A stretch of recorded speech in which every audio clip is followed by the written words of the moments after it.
السلام عليكم. من المخيم احنا كنا داخل، خرجنا قرابة 30-40 كيلومتر البارح باش نجموا نتحصلوا على الانترنت وباش نجموا نتواصلوا مع اهالينا وناسنا ومع كل من يتابعنا في العالم. لكن فما ظرف خاص نحب نوصل رسالة، وماذا بيا كل من يسمع الفيديو هذا مباشرة يبدي بارتاجي ما يقعدش يستنى. نحب نقول اللي علاء بن عمارة، فما برشا حس، نحب نقول ان علاء بن عمارة هذا الشاب صانع المحتوى ومعاه ثلاثة، زوز جزيرية وواحد ليبي، الأربعة من صناع المحتوى من خيرة معدن. نحب نقول اللي علاء راه مش واحد، نحب نقول اللي علاء عنده توا نهارين وهما موقفينه.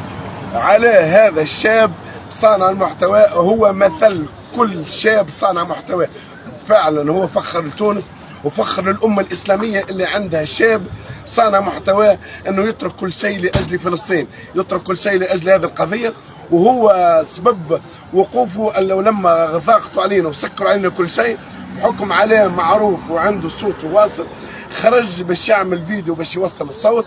الحاجه الثانيه خرج باش يجيب مؤونه نتاع ماكله، وهم وقت شدوا علينا كل شيء ما خلوا حد يدخل لنا وحد يخرج لنا، فوقفوه لبرا ومن بعد هزوها هو والمجموعه اللي معاه. نحب نقول الى كل صانع محتوى، نحب نقول الى كل شيء راهو علاء والمجموعه اللي معاه باذن الله السميع العليم راهو ماهوش وحدهم، راني كلنا معهم، وانا اتكلم باسمي لا بقافله ولا باي شيء. انا لن اغادر هذا المكان الا هو معي والمجموعه معاه، وكان لزم الامر اني انا نقدم روحي وللعالم يسمع، ولكل من كان سبب في ايقافه انا مستعد نتوقف مكان عليه، لان انا لا فائده فيه. اما على هذا لازم يكون رمز، لان في الزمان هذا من صناع المحتوى نحتاج راجل كما علاء، شاب كما علاء اللي يسيب كل شيء باش جا لهذه القضيه، وفي نفس الوقت زاد ضحى باش يخرج 5 و6 كيلومتر باش يجيب لنا احنا الماكله باش يوصل صوتنا.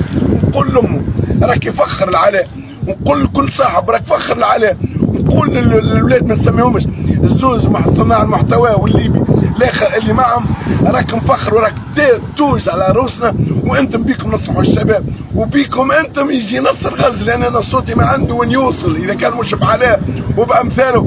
ورجاء كل صانع المحتوى تو يوري وقفته وكلنا ناقفوا باش علاء يخرج باذن الله السميع العليم. هو باش يخرج لكن يخرج في اقرب وقت، وانا صامت في هذا المكان، لن ابرح ولن اغادر الا ومعي علاء وبقيه صناع المحتوى الجزائريين والليبيين والنصر باذن الله. ونحن صادمون عليهم وماشيين الى غزه باذن الله مهما كلفنا الامر. في الختام نجم نقول لك كان كلمتين عليه كانت نجم تعاوننا بالبارتاج، وما نجم نقول لك كان كلمه واحده: صلوا على رسول الله.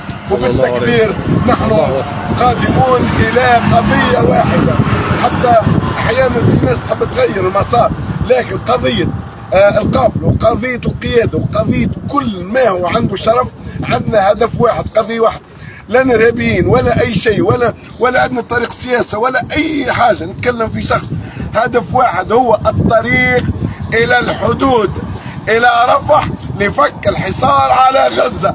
هذا هو الهدف الرئيسي ولا غير. خلاف هذا فهذا امر يهمنا سخره ولا يهمنا احنا. وصلوا على رسول الله. الله اكبر، الله اكبر، لا اله الا الله، محمد رسول الله. تحيا فلسطين، الله واجمع شمل ووحد شباب الامه يا رب العالمين. ويا رب نسالك النصر لفلسطين وللامه الاسلاميه. وصلوا على رسول الله. وهذا الطريق اللي رجعنا الى وين كان على، اذا كان لازم الامر نرجعها ولا نيجي. بالله السميع العليم، والسلام عليكم ورحمه الله وبركاته.